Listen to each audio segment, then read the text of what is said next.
আসসালামু আলাইকুম সুপ্রিয় দর্শক, আমি সরাসরি জেনে দেব আজকে আমাদের জয়পুরহাট তিলেকপুর হিমাগার থেকে সরাসরি আজকের আলুর খবর ও আলুর দাম। প্রিয় দর্শক, এবারে রংপুর গণ অনশন করেছেন আলু চাষিরা। এবার কাফনের কাপড় পরে রংপুরের আলু চাষি ও ব্যবসায়ীদের গণ অনশন। প্রিয় দর্শক, হিমাগারের অতিরিক্ত ভাড়া কমানোর দাবিতে কাফনের কাপড় গায়ে জড়িয়ে গণ অনশন করেছেন রংপুরের আলু চাষি ও ব্যবসায়ীরা। বেলা 11টা থেকে 1:30টা পর্যন্ত রংপুর জেলা প্রশাসকের কার্যালয়ের সামনে তারা এ কর্মসূচি পালন করেন। পরে জেলা প্রশাসকের আশ্বাসে অনশন প্রত্যাহার করেন আন্দোলনকারীরা।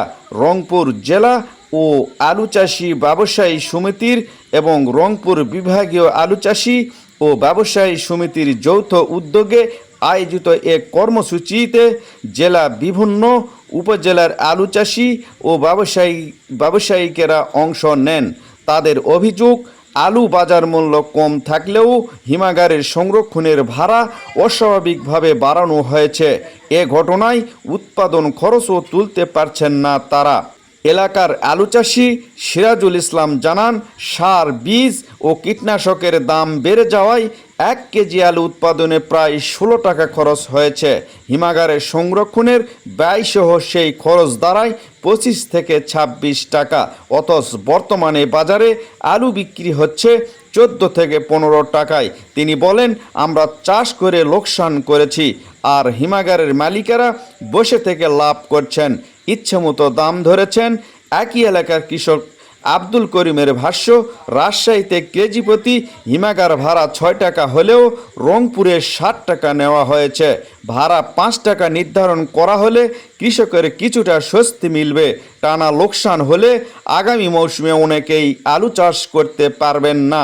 রংপুর জেলা আলু চাষি ও ব্যবসায়ী সমিতির সভাপতি তৈবুর রহমান জানালেন, 2 বছর আগেও প্রতি বস্তা আলু সংরক্ষণের ভাড়া ছিল 250 থেকে 300 টাকা। চলতি মৌসুমে তা বাড়িয়ে 400 থেকে 450 টাকা করা হয়েছে। বাজারের আলুর দাম কম থাকায় অতিরিক্ত সংরক্ষণ ব্যয় কৃষক ও ব্যবসায়ীদের বড় ধরনের ক্ষতির মুখে ফেলেছে।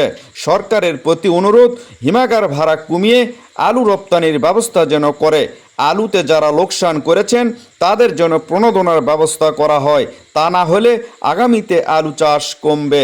দেশের অনন্য আলু উৎপাদনকারী জেলার তুলনায় রংপুরে প্রতি বস্তা 100 থেকে 150 টাকা বেশি ভাড়া নেওয়া হচ্ছে বলে জানালেন সমিতির সভাপতি তসলিম উদ্দিন। তিনি হিমাগারের মালিকদের কথিত সিন্ডিকেট ভেঙে দেশের অনন্য অঞ্চলের সঙ্গে সারজম্য রেখে ভাড়া পুনর্নির্ধারণের দাবি জানান। এর আগে গত 17 জুন একই দাবিতে নগরের মডার্ন মোড় এলাকায় ঢাকা রংপুর মহাসড়ক অবরোধ করেন আলু চাষি ও ব্যবসায়ীরা। সে সময় তারা মহাসড়ক আলু ফেলে বিক্ষোভ করেন।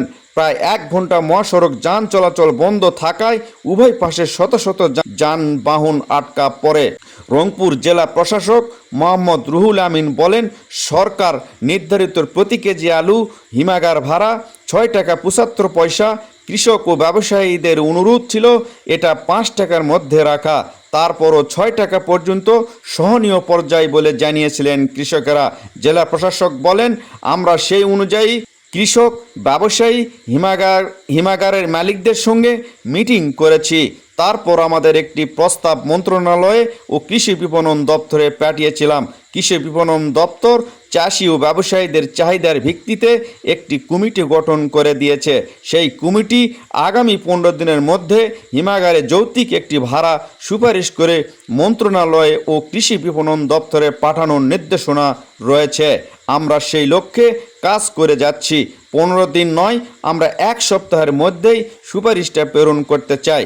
আশা করি আমরা সংবেদনশীল একটি ফল পাব। প্রিয় দর্শক, আজ আমাদের তিলেকপুর হিমাগারের আলুর বাজার দর কী ছিল সেটা আমি জানিয়ে দেব। সুপ্রিয় দর্শক, আজ আমাদের তিলেকপুরে ভুটান আলুর দাম ছিল 18 টাকা কেজি দরে, স্টিক আলুর দাম ছিল 16 টাকা কেজি দরে, ডায়মন্ড আলুর দাম ছিল 14 টাকা কেজি দরে, ফাটাফাকরি দেশি যে আলুটা ছিল সেটা কিন্তু 20 টাকা কেজি দরে বেচা কিনা হয়েছে। আর আমাদের দেশি বিলাসবাড়ি যে আলুটা ছিল সেই আলু কিন্তু 1400 থেকে 1500 টাকা মন বিক্রি হয়েছে। প্রিয় দর্শক, এই ছিল আজকের তিলেকপুরের হাটের আলুর বাজার দর এবং খবর। প্রিয় দর্শক, এলাকা ভিত্তিক কিন্তু আলুর দাম বেশি কিছু কম বেশি হতে পারে, কারণ বিভিন্ন এলাকায় বিভিন্ন রকম দাম একটু কম বেশি থাকতে পারে। প্রিয় দর্শক, আপনারা এই তিলেকপুরের হাটের আলুর এই বাজার দর, বিভিন্ন বাজার দর জানতে আমার এই ছোট্ট ইউটিউব চ্যানেলটিকে সাবস্ক্রাইব করবেন, ফেসবুক পেজটিকে ফলো করবেন, ভিডিওতে কিন্তু অবশ্যই একটু লাইক করবেন, আর সবাইকে জানার জন্য কিন্তু ভিডিওটি কিন্তু অবশ্যই শেয়ার করবেন। ধন্যবাদ। আসসালামু আলাইকুম। পরবর্তী ভিডিও দেখার আমন্ত্রণ রইল।